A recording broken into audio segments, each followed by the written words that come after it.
जय भोलेनाथ। दोस्तों, आज इस लेख के माध्यम से हम आप सभी को 16 सोमवार की व्रत कथा के बारे में विस्तार से बताएंगे। नमस्कार दोस्तों, आपका हमारे अकेला दांव मोटिवेशनल यूट्यूब चैनल पर स्वागत है।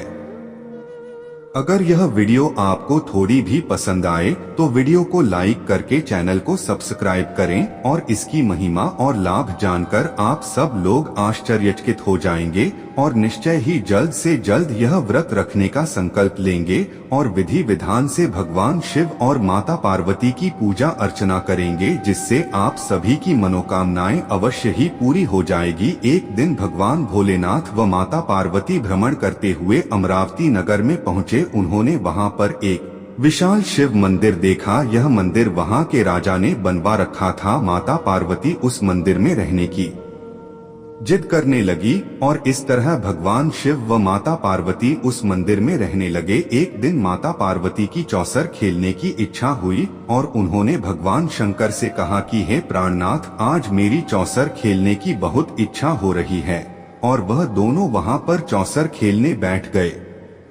जैसे ही वह खेल प्रारंभ करते उस समय मंदिर का पुजारी वहां पर आ गया, जो कि भगवान शिव का बहुत बड़ा भक्त था। पुजारी को देख माता पार्वती ने पुजारी से पूछा कि हे पुजारी जी, यह बताएं कि इस खेल में किसकी जीत होगी। भगवान शिव का भक्त होने के कारण उस पुजारी ने झट से भगवान शिव का नाम ले लिया, परंतु चौसर खेल के अंत में भगवान शिव की हार हुई। तब माता पार्वती को पुजारी पर बड़ा क्रोध आया और उन्होंने क्रोधवश पुजारी को कोढ़ होने का श्राप दे दिया और वह पुजारी कोढ़ी हो गया। तत्पश्चात शिव पार्वती जी कैलाश लौट गए। पुजारी के कोढ़ के कारण नगर के लोग उससे घृणा करने लगे और राजा ने उस पुजारी को मंदिर से बाहर निकलवा दिया। अब वह पुजारी मंदिर के बाहर भिक्षा मांगकर अपना गुजर करने लगा। कई दिनों के पश्चात उस मंदिर में स्वर्ग से कुछ अप्सराएं भगवान शिव की पूजा करने के लिए पधारी। तब उन्होंने उस पुजारी को देखा, उन्हें बड़ी दया आई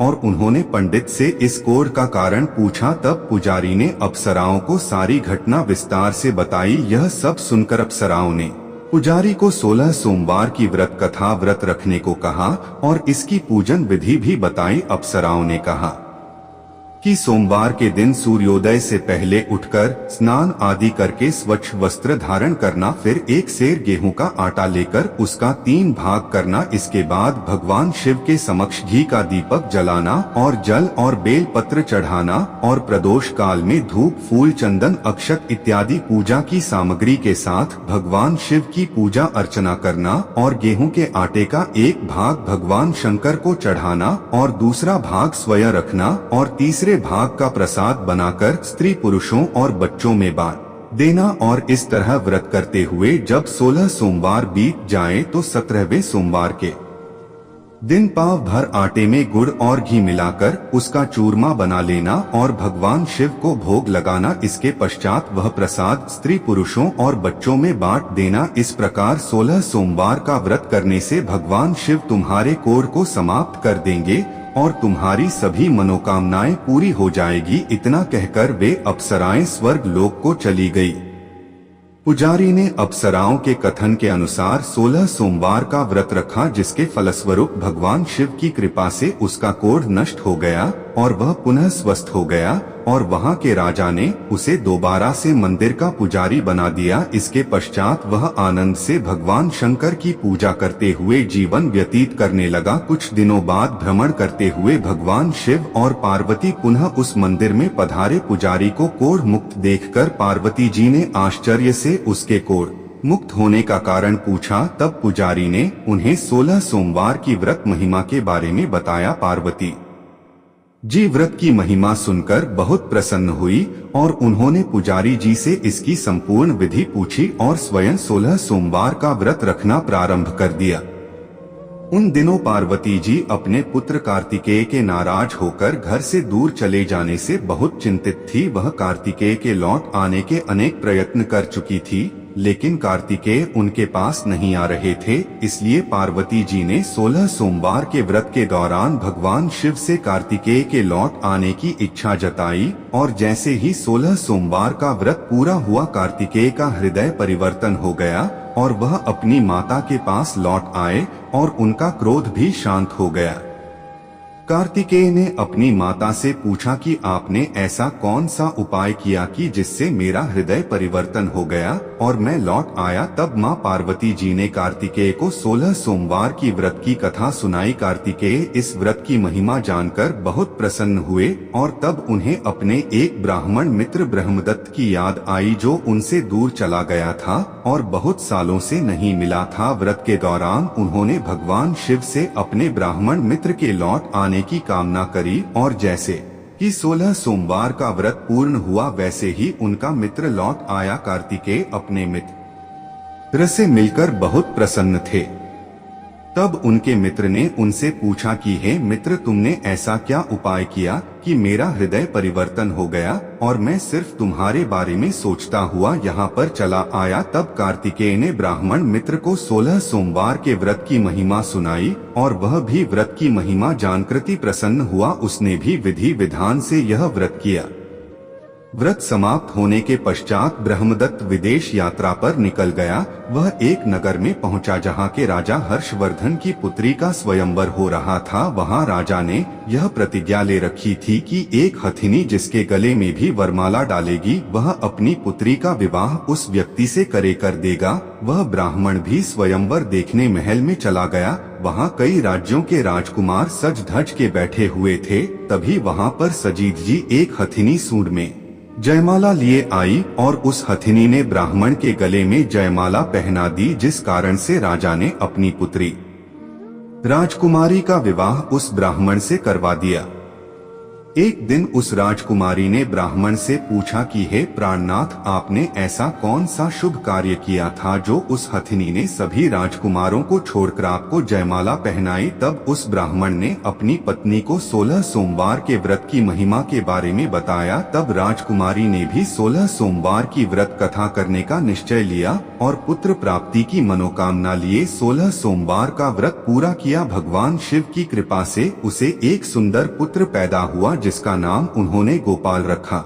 यह बालक गोपाल बड़ा हो गया तो उसने भी एक दिन अपनी माँ से यह प्रश्न किया कि माता, मैंने तुम्हारे ही घर में क्यों जन्म लिया, इसका क्या कारण है। तो माता ने 16 सोमवार की व्रत की महिमा के बारे में बताया तथा पुत्र को व्रत रखने की सभी जानकारियाँ दी। इस व्रत का महत्व व लाभ जानकर गोपाल ने भी विधिवत यह व्रत किया। व्रत समाप्ति के पश्चात गोपाल किसी दूसरे नगर में घूमने के लिए गया। वहाँ के राजा अपनी राजकुमारी के लिए किसी सुंदर वर की तलाश कर रहे थे। जब उन्होंने गोपाल को देखा तो उन्होंने उसे अपनी पुत्री के लिए पसंद कर लिया और अपनी पुत्री का विवाह गोपाल के साथ कर दिया। 16 सोमवार की व्रत कथा के प्रभाव से गोपाल महल में पहुंचकर आनंद में जीवन व्यतीत करने लगा।